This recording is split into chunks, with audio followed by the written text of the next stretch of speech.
Alright, this is the outside tour of a 2024 Peterbilt. This is the passenger side, twin stack. Apologize for it being dirty. I'm up here loading seat spuds today, fancy nut covers. This is the passenger side of the X15. Ours are 565 performance motors. You got your turbo, all your EGR stuff's up in here. You got to have all that to meet federal mandates now. Truck number is 88. Yeehaw. I feel like a race car driver. Driver's side, you got your air filter, air compressor, one of your coolant hoses, or air-to-air lines, excuse me, oil, power steering, grease point on your shackles. This, like I say, this is a 565 performance, your fuel filter, all your wiring to your harness. These trucks have the hydraulic clutch in them. Not a big fan, but it is what it is. Fancy nut covers again. Battery box. State of California mandates we got to have DEF, so that goes in that little tank there. My truck carries 250 gallons of fuel. I have one big tank on the other side that takes up the distance of both of these. This is my steerable drop. I have to have that for when I'm loaded. Of course, there's my drives, there's my trailer. I'll explain the bridge here in a minute. This is your air supply line, red line. Blue line is your return line or your brake line. Your lights. See these two hookups here.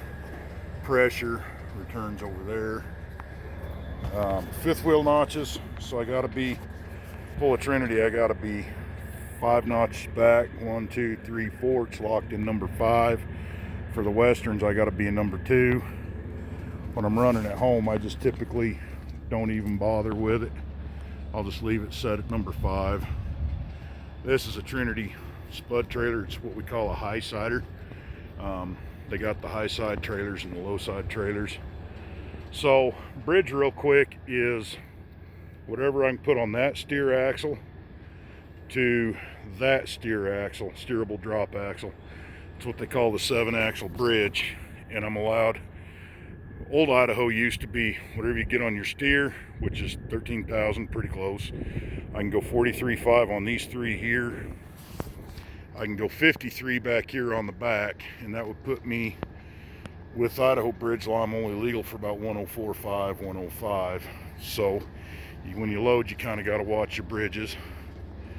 These are chains that have the flaps, and the chain rolls forward, and the flaps just kind of flop over each other once they go around at the head roller. I'll show you that here in a minute too. This is the electric motor hydraulic tank. The electric motor for when we have to unload, like at cellars or some cellars, potato plants. This axle is the front drop axle. It's not steerable. It does lift. Of course, my tandems, and on these 3 axles I can be 43.5. With this axle on the ground, I can go to just shy of 54. This lever here runs the chain.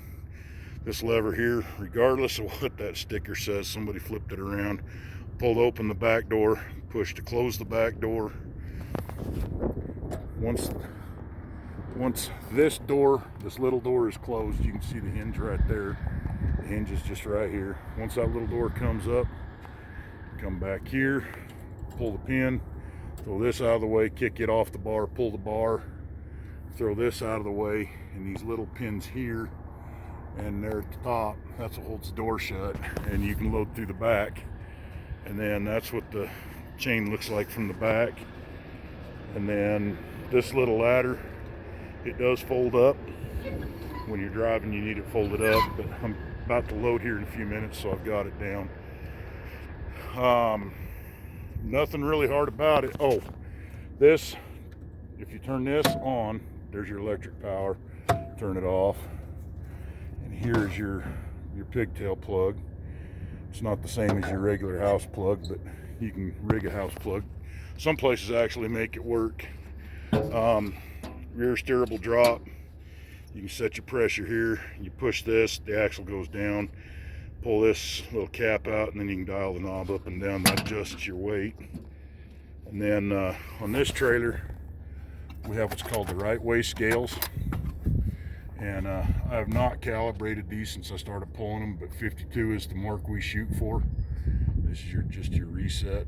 Take your small screwdriver and turn this up and down. That'll adjust your, it says tri-axle, but I don't load by the tri, I load by the 4. And so I need to reset it to be able to read off the 4-axle weight. This little box here, push this down, that front axle will go up, pull it up, and it goes down. You have your hydraulic and your electric lines there. And that's pretty much it. That's about the only thing on the outside to really worry about. You got ratchets, you got 5 of those to tie down the tarps, bungees on the tail, filter for your hydraulic fluid when it's running through the trailer lines. Pretty much it. I mean, I guess we can go up the side here and let you see inside. It'll be kind of jiggly for a second, but just bear with me. Yeah, there's a ladder on the side. This is what the trailer looks like when it's empty. You can see the doors closed. I'm ready to go. The flaps are just laid over each other, and their load just rides out. Most of the time, this particular trailer will unload the spuds from front to back, so you don't have to fight them. Guess that's about it. Of course, you got mud flaps and all that good stuff, you know, typical truck. Got red lights I run on the back of my sleeper. So, and then you got an air tank here. Actually, it's a split tank, 2 tanks. It's good to drain them every once in a while. And you also have an air tank down here on the drop axle. You can kind of see it right there. That's for the these bags here. This one here, this is the up bag. These are the down bags. That's the one that gives you pressure. I set them about 50, and it works out just about perfect. That big black box right there is my hydraulic tank, and that's pretty much it. Just outside tour of my truck. And yes, it's not because I want to look cool or anything, but without the stool, you can see the height difference in the seats. It's 4 or 5 inches, I guess. But anyway, that's the outside of it. So, and there'll be more to follow. Somebody asked me to put up some TikToks and whatever I got over there that might be interesting to watch, so I may kick some of them over here too. So that's pretty much it. Have a good one.